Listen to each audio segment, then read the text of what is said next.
台股初五早起大热1807点，收盘指数19830点，68.35%，是有史以来上重的。台积电的股价也大热，收在咧815块，688块，69.75%，一日7条就消失掉2.28条。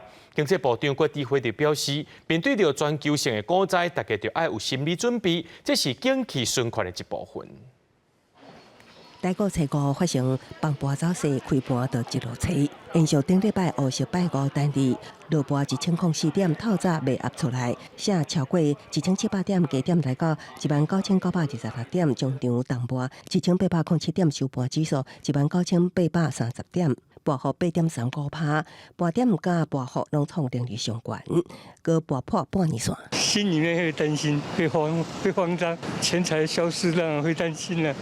小股票是哀叫，宽旺台积电也罕见盘中倒顶跌停，盘中捌盘停813块，重盘90块，创盘中上大落盘金价最后收伫815块，落盘88块，盘幅达到9.75%，单日期待蒸发超过2.28条。AI 晶片出货传出杂音，外国媒体报道，回答 AI 新晶片 Blackwell 系列因为设计欠点，会延后交付客户。天港电汇 AI 概念股，包括广达、飞影、飞创、技嘉、甲散在翔雄，包括像宏基红全都跌停。